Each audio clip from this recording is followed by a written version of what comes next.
March 19, 2003, the day the convoy vanished. 6 vehicles, 22 Marines, a mission that should never have existed. My name is Captain Marcus Hale, United States Marine Corps, 1st Battalion, 7th Marines. I was 35 back then, old enough to recognize a bad order, still young enough to believe I could manage it. Iraq had taught me that war wasn't the chaos the movies made it out to be. It was order, discipline, a rhythm you could depend on. You had maps, coordinates, and men who followed them. But Operation Red River reminded me that the map isn't the territory, and not every road leads back. We were told to move northwest from Nasiriyah toward Baghdad. Standard road, solid comms, air cover on standby. Instead, our coordinates pointed east, deep east, into a stretch of desert the maps barely acknowledged. The briefing was over before it began. A major I'd never met entered the tent at Camp Viper, dropped the GRED reference onto the table, and told us we had 72 hours to reach a small settlement called alcoves,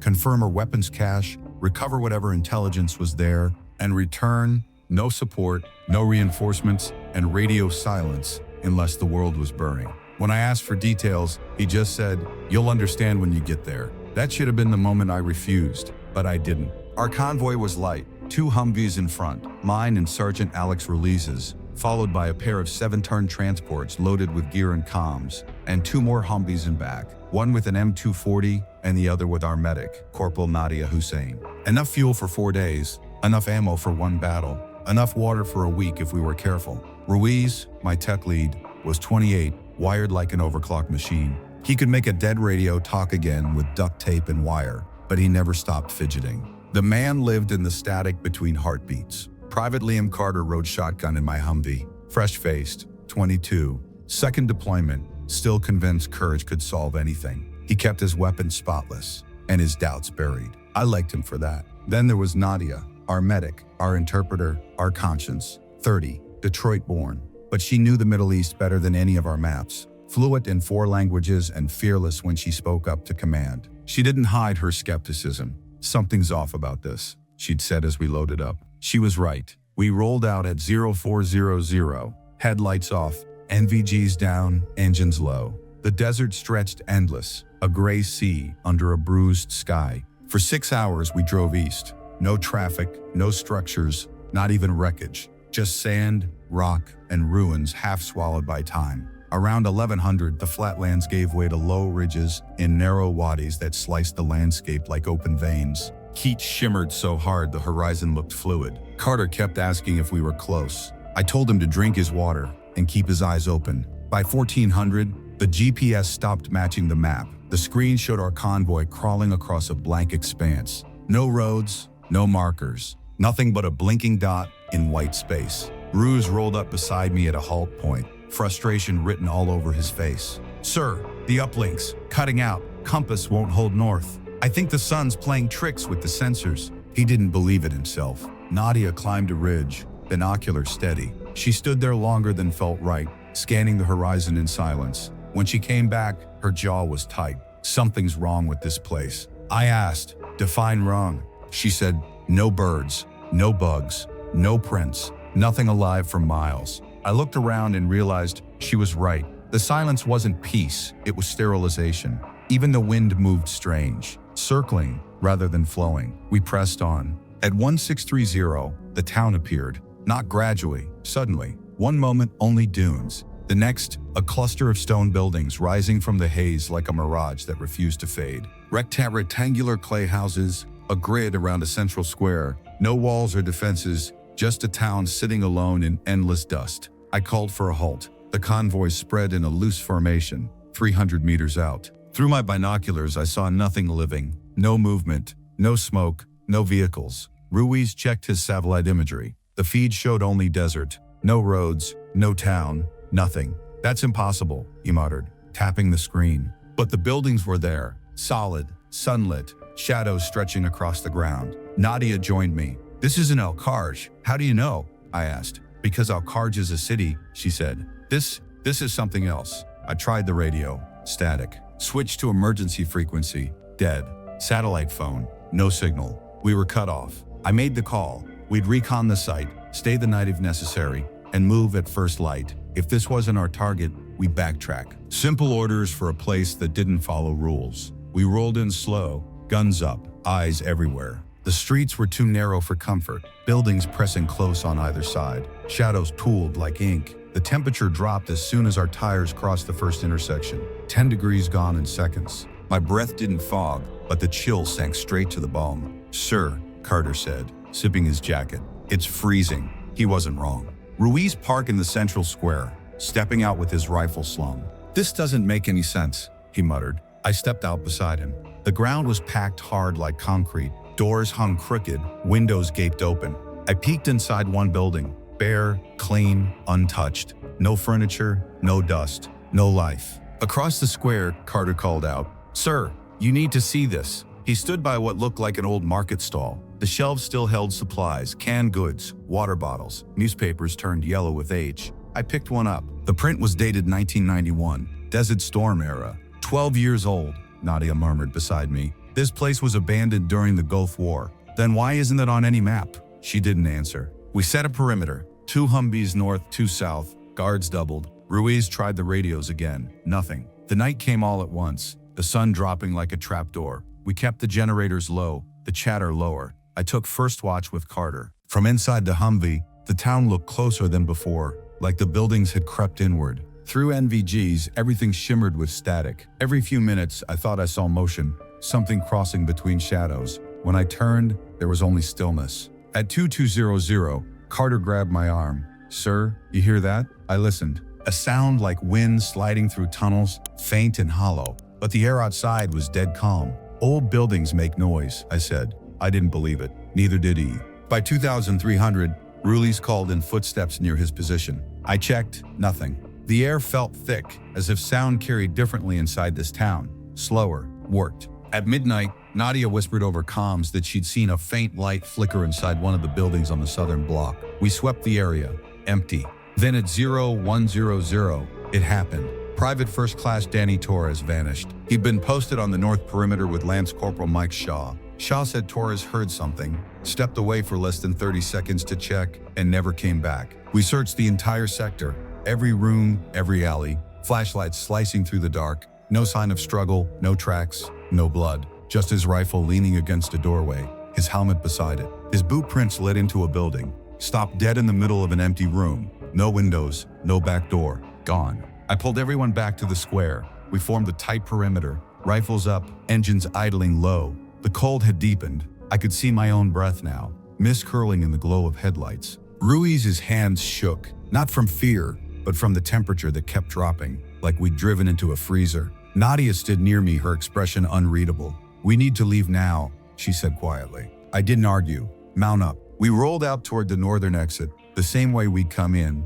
but something was wrong. The streets didn't match anymore. Corners bent in new directions. Alleyways stretched where none had been. 10 minutes later, the exit still hadn't appeared. Ruiz's voice cracked through static. "Sir, I think we're going in circles." I stopped the convoy. GPS still blinking. Same coordinates. The arrow jumped erratically, resetting again and again to the town center. No matter which way we turned, we were trapped inside its grid. Then the whispering began. Faint at first, like distant voices riding the wind. Then closer, layered, many at once. Not words, tones, rhythms. The kind of sound that bypasses the ears and vibrates straight into the skull. Carter pressed his hands to his head. Make it stop. But it didn't. It swelled, overlapping, converging, until it filled every inch of air. Somewhere in the dark, something moved. The whispering came from every direction. From the buildings, from the ground, from the air itself. Hundreds of voices murmuring in patterns that almost made sense,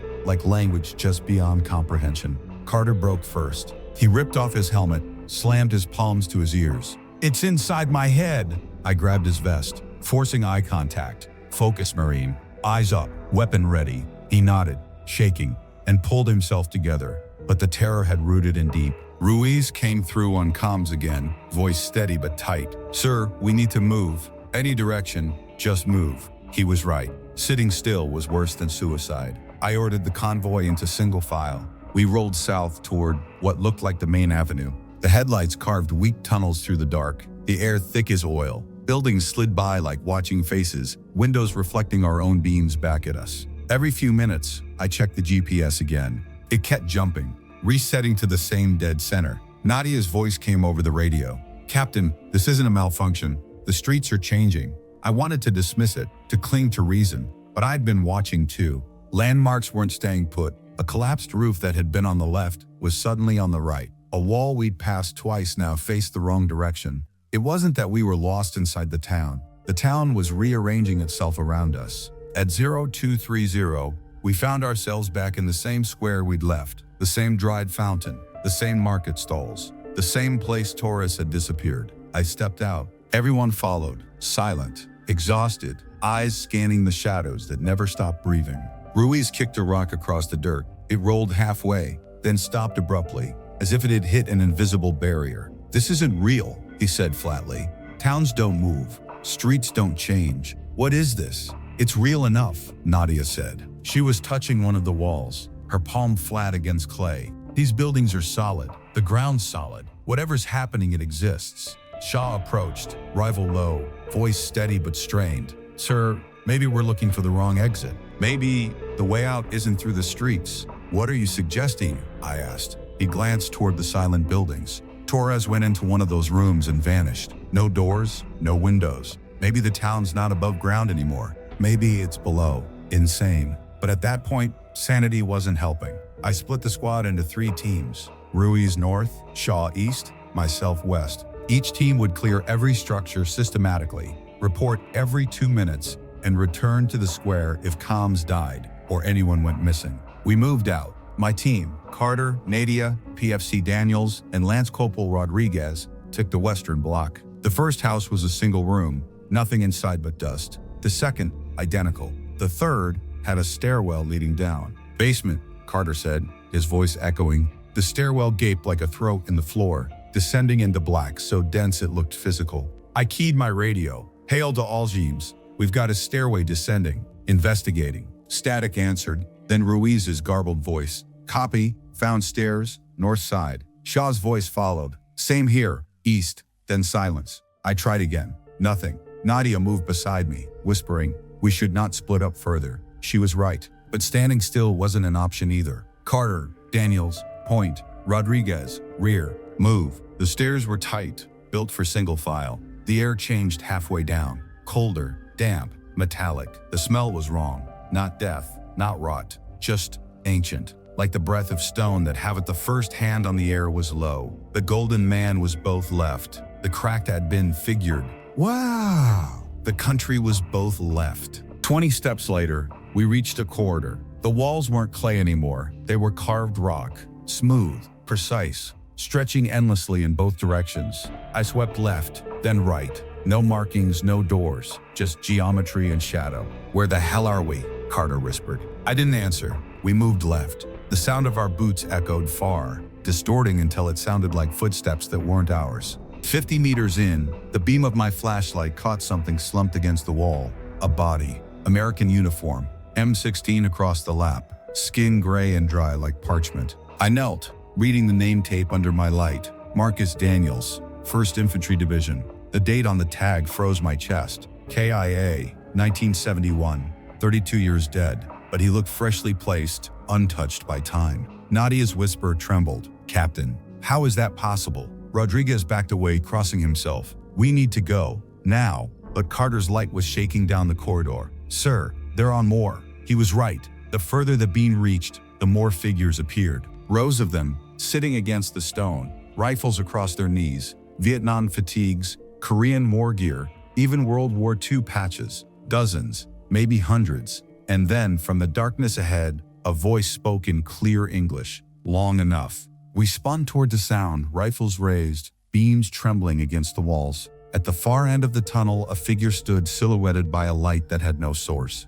It was man-shaped, but wrong. Taller than any human, limbs too long, proportions slightly off, as if drawn from memory by someone who had never actually seen one of us. The light behind it flickered, and for a heartbeat, I saw its face, or what pretended to be one. The features rippled, eyes and mouth drifting across the surface like reflections in disturbed water. Carter fired 3 rounds center mass. The sound cracked through the corridor and died without echo. The bullets passed straight through, sparks flashing off stone behind it. The thing didn't even flinch. It simply kept walking toward us, movements fluid, deliberate. "Fall back," I shouted. We turned and ran, boots hammering the floor, breath ragged. Behind us, the whispers rose again, hundreds of voices fusing into a war that filled the tunnel like a living store. Carter stumbled on the steps, and I caught his vest, hauling him up by brute instinct. Daniel screamed into his radio for backup that would never answer. Rodriguez prayed in Spanish, words tumbling fast and broken. We burst through the door and into the town square. The rest of the teams were already there, sprinting from different alleys, eyes wide and pale. Ruiz grabbed my arm, his face drained of blood. "Sir, we found them in the tunnels." "We found all of them." "Found who?" I asked, but the dread already knew the answer. "Everyone," he said. "Every unit that vanished in this desert, every patrol, every convoy, they're all down there." Shaw was on the ground, helmet off, hands clutching his head. "They're not dead," he murmured. "Not really. They're waiting." I wanted to call it panic, hallucination, anything explainable.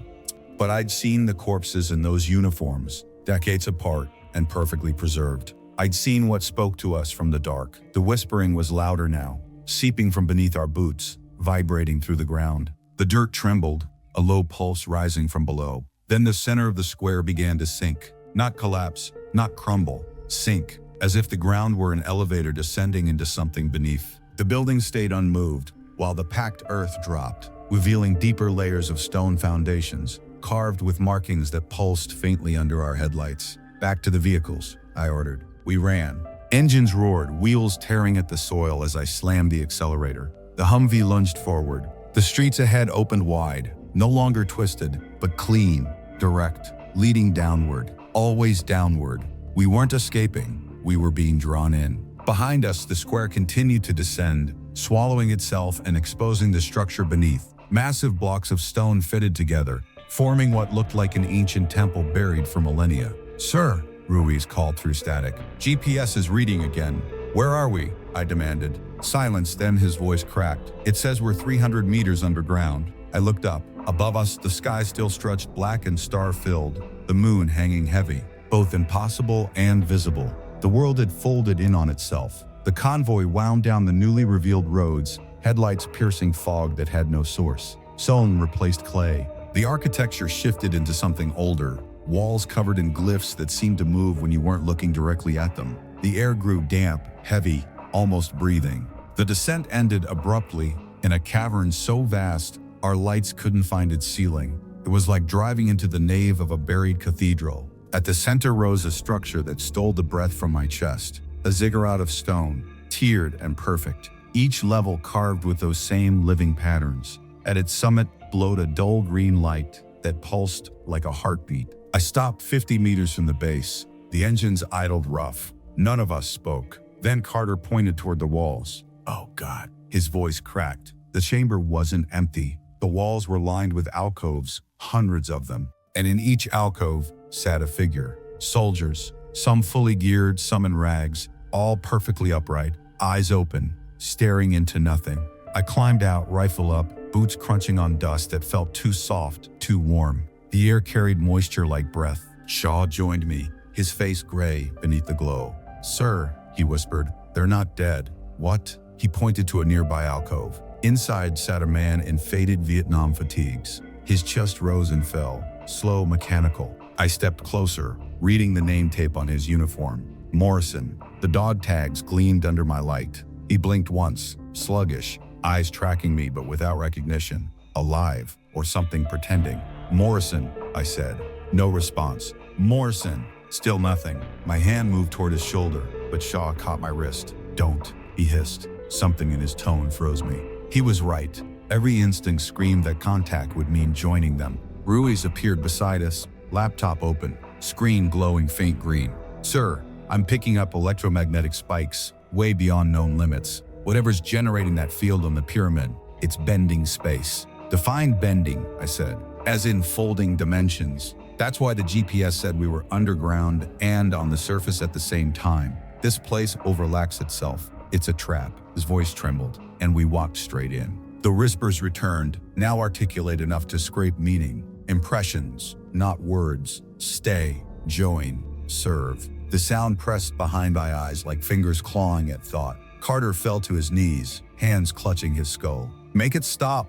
Shaw staggered backward, breathing fast, weapon drooping. Daniels had gone still, staring at the ziggurat. They're calling, he said. His voice was distant, dreamlike. Don't you hear them? They've been waiting for us. I lunged and grabbed him. Snap out of it. He fought me with unnatural strength, eyes wide and gleaming. I struck him across the face. For a second, clarity returned. Then he collapsed. Shaw helped me drag him back to the Humvee. The whispering climbed into a scream of 1,000 murmured pleas. It wasn't sound anymore. It was pressure, thought, memory. It promised peace. It promised rest. All I had to do was sit down in one of those alcoves. Let go. I bit my tongue hard enough to draw blood. The pain cut through the fog. Focus. Mission. Survive. Ruiz typed furiously. Sir, if I can generate a counter-frequency, I might break the field, create an opening. He looked at the glowing summit. But I'll need to get closer to the source. I stared up at the steps. Each one perfect. Too perfect. Around the base, figures stood at attention. Different uniforms, different eras, all facing outward. Rifles at rest, like guardians made of flesh that refuse to die. If we go up, Shaw said quietly, some of us will come back. We're not staying here, I said. Ruiz, Shaw, you're with me. The rest hold position. 30 minutes. If we're not back, leave. Martinez, one of the youngest, asked softly, Sir, where would we even go? No one answered. We moved toward the ziggurat like men walking into their own graves. Rifles up, flashlights trembling across stone that looked both carved and grown. The guards at its base stood in a perfect ring, dozens of them, uniforms spanning generations, from olive drab to desert tan, each man frozen in attention, eyes forward, weapons by their sides. They didn't breathe, but their pupils followed us as we passed. Up close, their skin looked waxen, preserved, yet not decayed, like flesh locked in a moment that refused to die. The steps leading upward were steep, slick with condensation. Ruiz went first, laptop slung tight, muttering to himself as he calibrated readings. Shaw followed, checking our rear. I took the middle, rifle ready, though I knew bullets meant nothing here. The air grew colder the higher we climbed, dense with static and something else, something aware. Halfway up, the whispers began again, but this time they had shape. Voices emerged from the chorus, individual tones, familiar ones. I froze when I heard my own. Turn back, Marcus Hale. It was my voice, my exact inflection. I looked down and saw movement at the base. Standing among the unmoving guards was another me. Same face, same uniform, eyes glowing faint green in the dark. You can't leave, it said, voice echoing up the steps. None of you can. This place was built to hold us, all of us. Every soldier who spilled blood on ancient ground. Every war feeds it. Ruiz's breath quickened. That's not real, he said, but the tremor in his voice betrayed him. Then two more figures appeared below, one in Shaw's likeness, one in Ruiz's, each standing side by side with our doubles, unmoving sentinels waiting their turn. Keep climbing, I ordered. My throat was dry as dust. We moved faster, the stone beneath our boots vibrating with faint rhythmic pulses, like a heartbeat climbing to match our pace. The temperature dropped further until our breath streamed weight into the dark. The air stung our faces. The walls began to hum, deep and resonant. Each step seemed to pull us through invisible layers of reality, the world thinning around us. By the time we reached the top, the whispers had become screams, not of rage but of longing. We stepped onto the platform. The source awaited. It wasn't machinery. It wasn't human. At the center of the summit lay a perfect circular opening, 3 meters wide, carved smooth, rim glowing faintly green. The light pulsed like something like fate and death. Every new red flag is dead. No circulation is beyond the power. I had not been with you, but I had no idea. A man who was free was raised on his way to sorrow and kind. It was a well, bottomless and ancient, radiating a low vibration that rattled bone and thought alike. Ruiz crouched, eyes wide. It's not a power source, he murmured. It's a door, a vertical breach. I grabbed his shoulder before he could lean in. Stay back, he nodded shakily and cracked a flare, tossing it in. The red glow fell and kept falling. 10 seconds, 20, 30, no impact. The green swallowed it whole. It's not depth, Ruiz whispered. It's recursion.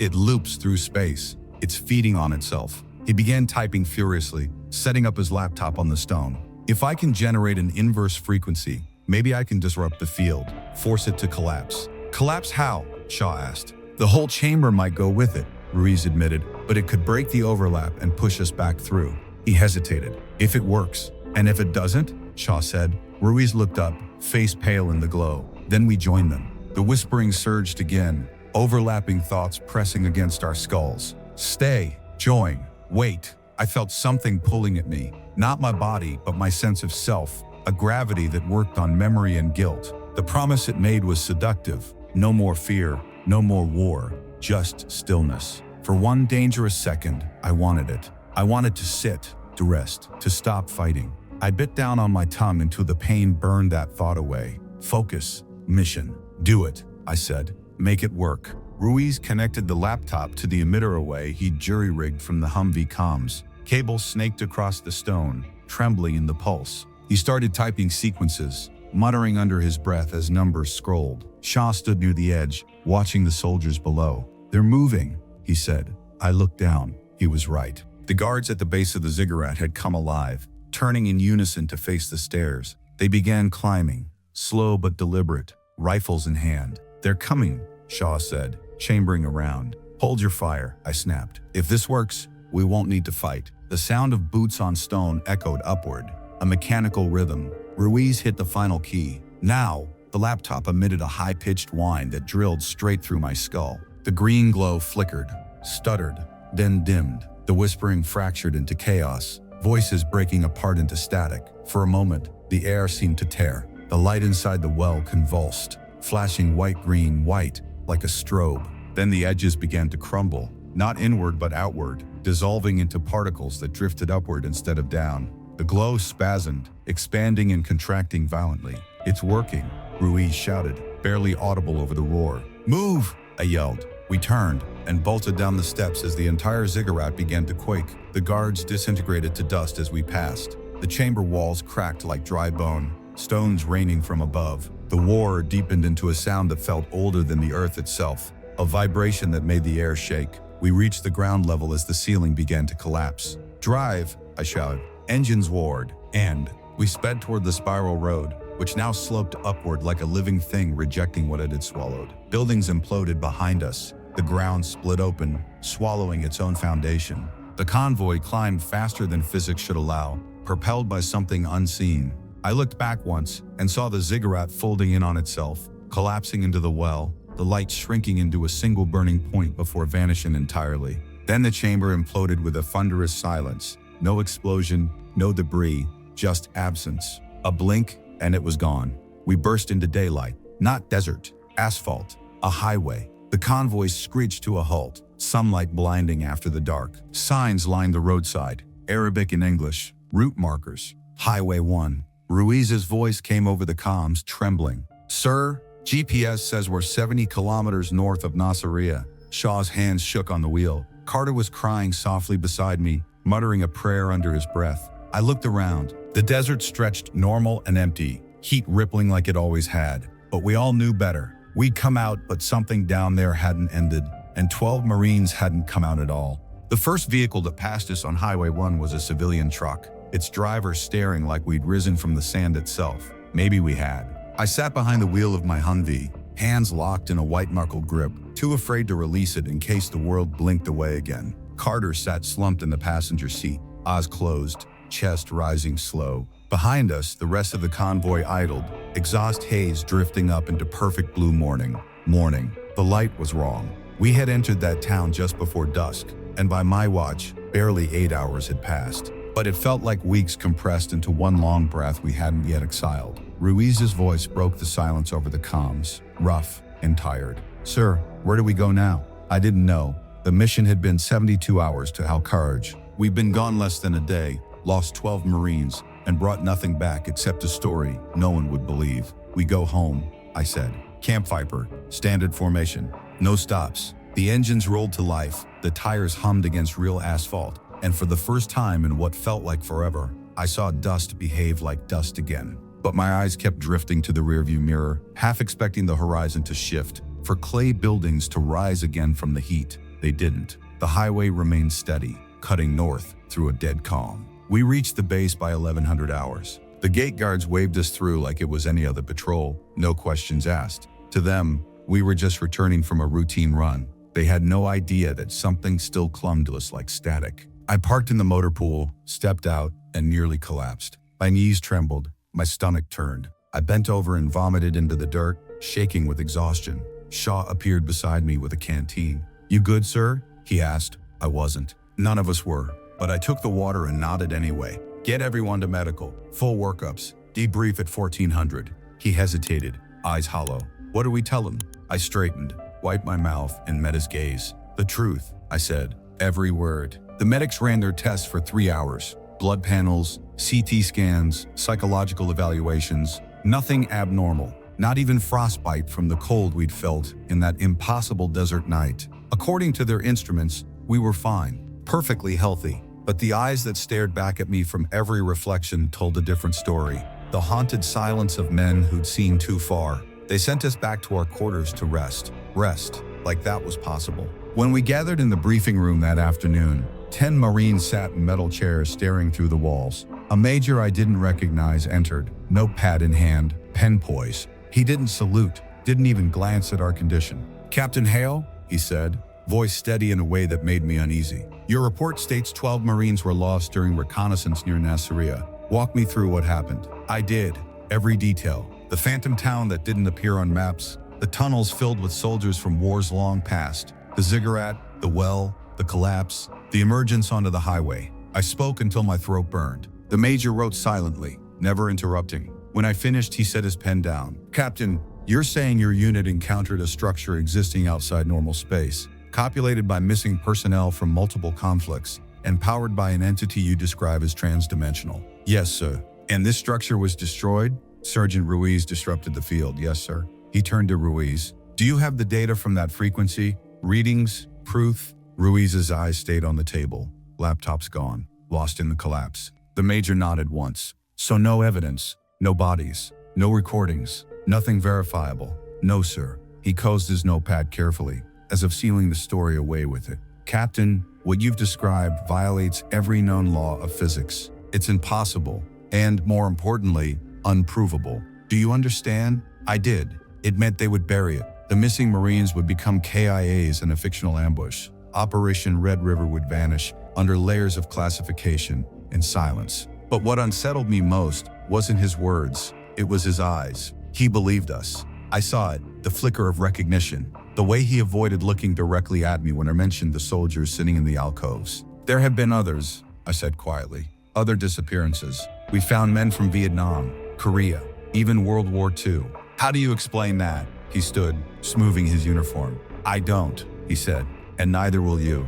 His tone hardened. "This briefing is classified. You are not to discuss Operation Red River with anyone. Not family, not fellow personnel, not even each other. As far as records go, your convoy was ambushed near Nasiriyah. You fought through and returned. 12 Marines killed in action. That's the official account." I stared at him. "And the truth?" He paused at the door, a hand on the frame. "The truth, Captain, is that there are places on this earth that existed before we understood what place means. They don't follow our rules, and if you're lucky, you never find one." Then he was gone. The room stayed silent. No one moved for a long time. Finally, Shaw said, "So that's it? We just pretend?" I met his eyes. "We don't have a choice." But the lie didn't hold even for a second. That night, the nightmares began. I closed my eyes and stood once more in the cavern, the ziggurat towering above, the well still pulsing beneath. The alcoves were full again, fuller than before, and in them,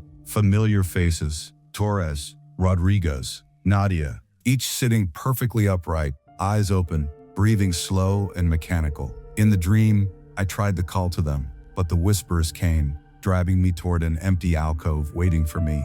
I'd wake drenched in sweat, convinced I was still down there, that the daylight outside my window was the lie. Carter fared worse. He stopped sleeping entirely. Shaw found him wandering the base barefoot one night, muttering about doors that needed to stay closed. They shipped him home on psychiatric grounds within the week. Ruiz turned to the bottle, staring at blank screens for hours, whispering that he could still hear the signal buried in the static. Shaw held himself together on the surface, but the light behind his eyes was gone. When our tour ended, he went home and never spoke of Iraq again. I did 3 more deployments, but the war was different now. Every map looked wrong. Every patch of blank desert made my skin crawl. And whenever a patrol went missing, I knew where they'd gone, even if I could never say it. Years passed, but the silence never did.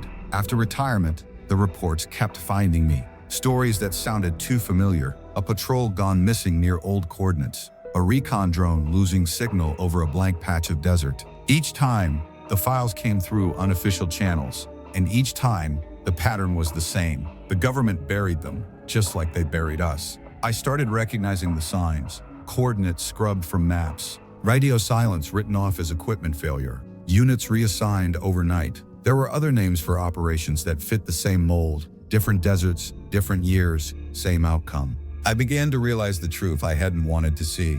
The military had known all along. Not about the specifics, the ziggurat, the whispering, the well, but about the phenomenon itself. They knew certain coordinates weren't supposed to exist, and yet they sent men there anyway. Maybe to test the limits, maybe to feed something older than war itself. After my final tour, I left it behind. At least I tried to. I settled in Montana, where snow muffles even the wind. Built a life with a woman who never asked questions about Iraq. She thought the nightmares were just PTSD. I let her believe that. It was easier than explaining that sometimes I woke up convinced I was still underground, that I could smell the same damp stone, hear faint breathing that wasn't mine. I learned to live quietly. Coffee at sunrise, long drives, silence. But silence doesn't mean peace. It means waiting. One night, 5 years after I'd hung up the uniform, the phone rang at 2 a.m. Unknown number. I almost let it go to voicemail, but something inside me knew before I answered. Captain Hale? The voice was young, female, uncertain. Who's asking? I said. Lieutenant Sarah Morrison, 2nd Battalion, 1st Marines. Sir, I'm calling about my grandfather. He went missing during Vietnam, 1968. His name was Thomas Morrison. The room tilted. The name hit me like shrapnel. I could still see the man in the alcove, chest rising shallow, dog tags reflecting the green light. Morrison.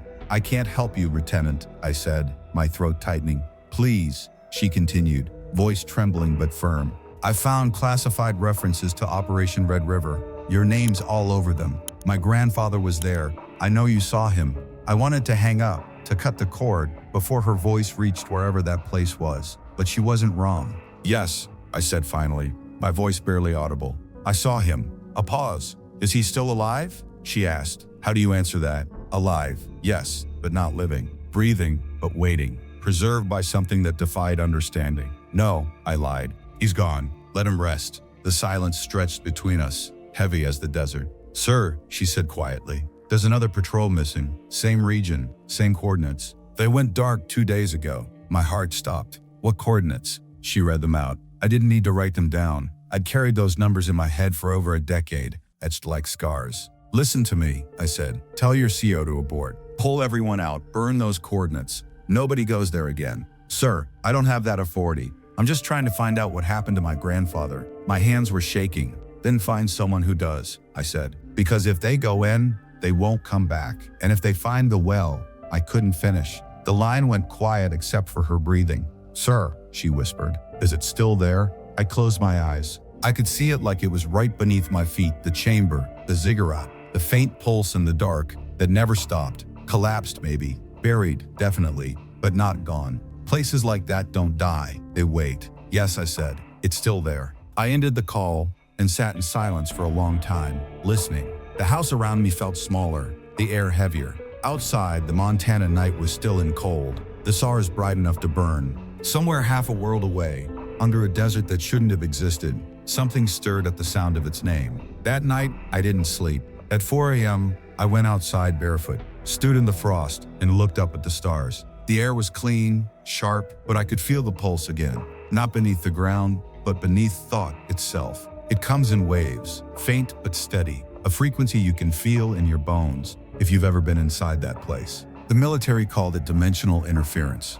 I call it memory. I've learned to recognize the rhythm. 3 beats, a pause, 3 more. It's the same rhythm that pulsed through the walls of that cavern. The same cadence that followed us up from the dark. Maybe it's not just a place but a frequency, a call that finds you once you've heard it, once you've been marked. Some nights it fades, other nights it grows louder, until I have to step outside and stare into the cold, waiting for it to stop. It never does. I told myself for years that what happened under that desert ended when the ziggurat collapsed, that we escaped, that the well was sealed. But deep down, I know better. You don't escape places like that. You survive them, and that's not the same thing. It doesn't let go. It follows you, in your sleep, in your blood, in the silence between sounds. Ruiz called it a dimensional trap. Shah called it a feeding ground. Nadia, before she vanished, called it a door that should never have been opened. They were all right, because whatever it is, it's still waiting for the next convoy, the next group of soldiers who think coordinates are just numbers.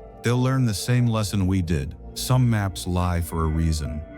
I tell myself it's over, that the well is gone, the door sealed, the dead finally resting. But when the world goes quiet, no wind, no hum of power lines, just that deep, waiting silence, I hear it again. 3 knocks, a pause, 3 more. Not loud, never urgent, but deliberate, coming from below. Sometimes I think it's the house settling. Sometimes I know better. They say trauma leaves echoes, that your mind repeats what it can't understand. But what if the echo isn't in me? What if it's still calling, still trying to pull me back? There are nights when I wake sitting upright, hands resting on my knees, breathing slow and steady like I did in the alcove. My wife says she's seen me that way, eyes open, whispering words she can't make out. I tell her it's just a dream, but I see the fear in her eyes. She doesn't sleep beside me anymore. Maybe she can feel it too.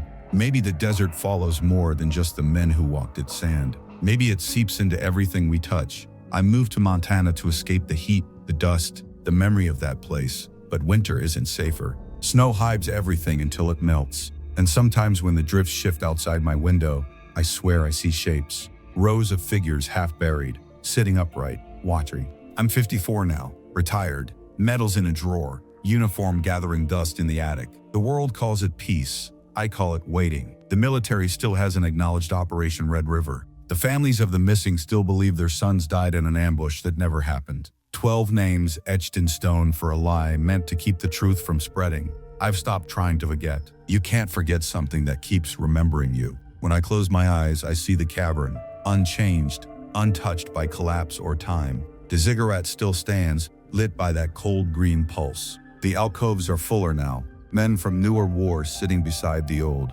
Some faces I know, others I don't. And at the base, standing where the light bleeds brightest, there's a figure that wears my face. His eyes glow faintly. His lips move in whispers I can almost understand. I wake up with the sound of my own voice echoing back at me, repeating something I never said. Sometimes I check my reflection just to make sure I still blink, still breathe. Sometimes I'm not sure. They say the mind builds cages to contain what it can't explain. Maybe that's all this is, a cage built out of guilt and memory. But if it's only in my head, why does it keep finding others? Why did Lieutenant Morrison know my name? Why did she have those coordinates? I never wrote them down. I never told anyone. The only record of them should have been buried with that town. Yet she found them. Someone always does. Every generation, some new platoon gets sent into a place that shouldn't exist, chasing orders written by ghosts. And when they vanish, the reports look the same. Lost contact, possible ambush, mission classified. They'll build new walls around the truth, stamp new seals, write new lies, and the well will feed again. Because that's what it does. It waits, and it pulls. It doesn't care about our wars, our borders, or our reasons. It just exists, older than maps, older than names. And when we stumble too close, it opens. If you've listened this far, maybe you're wondering whether any of this is real. I can't answer that. Reality isn't as solid as we like to think. There are blank spaces on every mat, places where coordinates don't lead anywhere known. If you ever get orders that send you into one of those spaces, no matter the reason, no matter who gave the command, turn around. Don't argue, don't investigate, just leave. Some missions aren't meant to be completed. Some doors should stay closed. Some wells should stay buried. Operation Red River is still classified. The reports are sealed, but the desert remembers. Somewhere east of Nasiriyah, under miles of sand, a town that shouldn't exist still waits. Its streets empty, its windows dark, its heart still beating beneath the earth. And in the dark below, the well hums, patient, eternal, feeding on the curious and the lost. I tell myself I'm safe now, but I don't believe it. I don't think any of us who came back ever really did. Part of us stayed behind, sitting in that silence, eyes open, breathing, but not alive. Maybe that's the cost of finding places that weren't meant to be found. You don't come home whole. You come home split. The part that survived and the part that's still listening to the whispers in the dark. And if you listen long enough, you can hear the desert breathing back. You can feel the pull under your feet. I used to think I escaped. Now I think I'm just waiting for the moment it remembers me again. So, if one day you're driving through open country and you see a town appear on the horizon, one not marked on your GPS, one that looks too still, too quiet, keep driving. Don't stop, don't look back, because the well doesn't need coordinates anymore. It only needs curiosity. That's how it finds you. That's how it found me. And once you hear the whisper, once you step into the silence, it's already too late. Because no matter how far you run, no matter how many years pass, part of you never leaves that town. It's still there, sitting, waiting, listening. And one day, when the night gets quiet enough, when the world goes still enough, you'll hear it too. 3 knocks, a pause, 3 more, and then the whisper, soft and patient, "Welcome back, Captain." If you've made it this far, you already know some stories don't end. They just wait. Maybe this one will find you again when the night gets too quiet. If it does, don't listen too long. I'm Captain Rebel. Thanks for walking through the dark with me. If you felt that chill in your spine, hit subscribe so this story doesn't vanish like the men of Red River. Drop your country and the time you're watching in the comments and tell me, have you ever stood somewhere that felt long? Stay alert, stay curious, and remember, some places aren't meant to be found.